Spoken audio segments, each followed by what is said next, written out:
it's all about the first half. And I thought Manchester United were good in the first half. They beat Sunderland by 2-0. What did you see that impressed you today from Manchester United? Because we would have been all over them if they hadn't have won today. So get the praise before we start talking about everything else. What did you like the most about them in that first half? Yeah, I mean, obviously there's rotation. He's mentioned that, right? Cunha didn't play, why Mason Mount? Mason Mount has shown already, right? Coming back flashes. I mean, if you're talking about some players that impress and, when he played in and out, that was Mason Mount. Today, early goal. That takes a lot of pressure off the Manchester United team and then Ruben Amorim, because we've been talking about Amorim system of play and the way he talks, right? I mean, first and foremost, the less he talks, the better it is for Manchester United, right? So today you get that goal. Ultimately you get Benjamin Šeško to score his first goal at Old Trafford. That's 2 games on the trot. So those are all positives. And in the first half, I think Sunderland knew that this is going to be a long day. So those are the positives. Now, there's an incident. So Mason Mount scored a really good first goal. And you think, are United going to kick on from this? And yes, they do. And I thought they played really well in that first half. The incident just before halftime, we'll get to that in a second. But Šeško, he's just right place, right time. That's a proper striker's goal, isn't it? Not waiting, but being instinctive, being proactive, getting your foot in there first, flicking it home. It's a lovely second goal, first of all, by Šeško. Yeah, I mean, because that deflection on the near post, I believe it was a Sunderland plan, right? I mean, you have to react quickly, reflexes.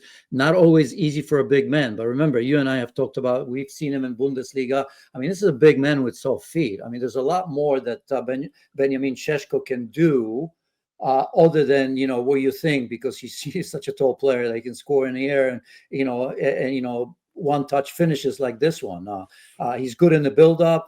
As I've said, he can sometimes even take a player on. So no surprise there in a way, but it was still a difficult finish, and that's a massive positive for him, because when things don't go well, and nothing has gone well for Manchester United for the most part so far, you put a lot of money into him, and now 2 games in a row. Obviously, they lost the away game. Was it Brentford? I think that he scored last game.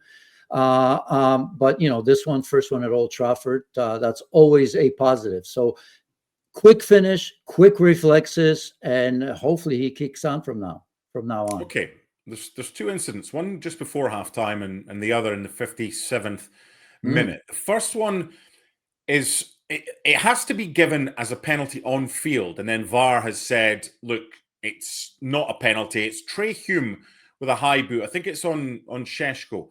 Now, you can give an indirect free kick inside the box for dangerous play if there's no contact, but the referee has given the penalty to start with. Stuart Atwell, who's come in for a fair bit of criticism from many people over the years. It's clear it's never a penalty in a million years, and VAR's tidied that one up. So what was your take on this? It sounds like I'm just leading the witness there. Yeah, it was perfect in all parts. I mean, look, I can see.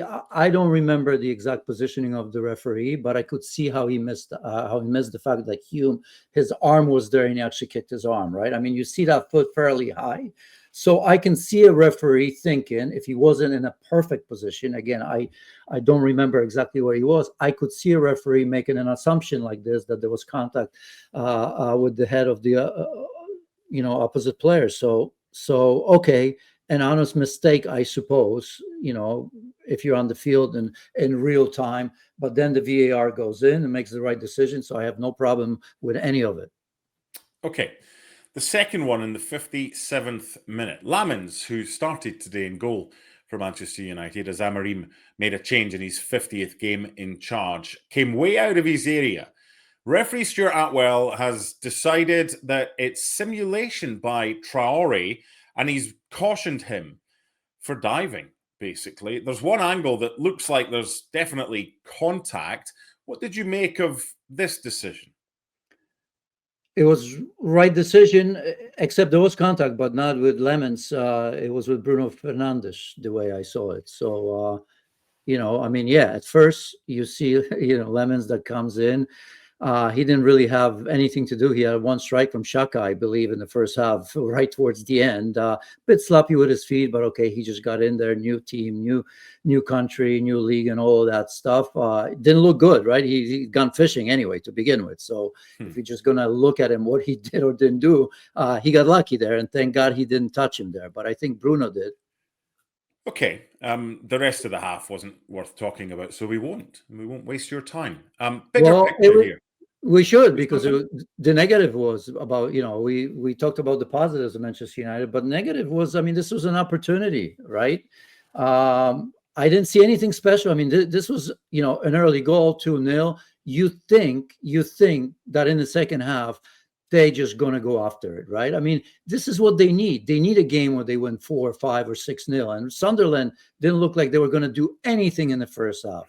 And in fact, Manchester United kind of allowed Sunderland back in the game, right? I mean, there was a chance in the end, as we know. I think it was Talby, but they had a couple half chances here and there, but they almost encouraged Sunderland back in the game. So that's a negative, because, this win does a lot for Ruben Amorim and Manchester United, as we said. I mean, you look at the table, you think that Manchester United are half decent, the level of Manchester City, aren't they? And if you look at the points, 10 points. They're not that far away. So you think, hey, maybe it's not all that bad. But in fact, that second half worried me a little bit, because you are at Old Trafford. You are again, playing against Sunderland. Okay, I'll start talking about them a little bit. Not bad, but this is a team that, it's not going to score that many goals. I mean, they've got 7. They're going to continue to struggle. I mean, struggle. It looks good where they are. The start of the season is not bad, but that there's going to be some difficult times for Sunderland as the season develops. So, I was disappointed in the second half, because this was a rare opportunity for Old Trafford to roar and Manchester United to roar, where they go on and win 4 or 5-0 in a game like this. Look, I wasn't finished with Manchester United. I was just finished with incidents in the game, because there weren't any. And I totally take your point in what you're saying, and I think you're right in that as well. There's still that fragility about Manchester United. There's still that, if we put too many bodies forward, we might concede some possession, or concede a chance, or even, God forbid, concede a goal. And then what's the crowd going to be like? So I understand the caution for that. The point I was going to make here, Janusz, is we've seen this movie before.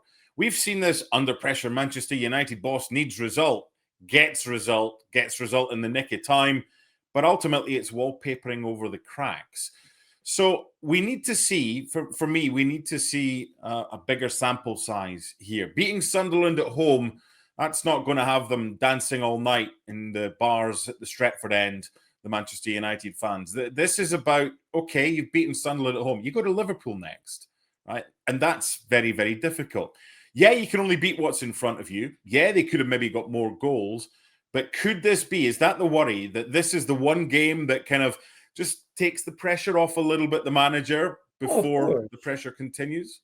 No, of course, yeah. But as you said, Liverpool is going to be the acid test. And Manchester United, even at their worst last season, and, they've given Liverpool games, right? And they've gotten results. They've gotten results against a number of top teams, even though, the rest of the season was horrible. So, you can get up for that. And, if you don't get up from, for Liverpool, if you Manchester United, that's obvious. But I still worry about this team and Amorim, because, let's forget about the systems as he wants us to forget. Okay, fair play. But I still don't think that Amorim is getting the best out of his players. There's lots of talk from him, but I don't see it, right? He's got the time to train. He's complaining about that in Europe, last year, in the season last year, but he's got the time, another week of working with the players uninterrupted. So I don't see it. You tell me which players have gotten so much better, right? Even somebody like Mbomo, okay, but not there yet.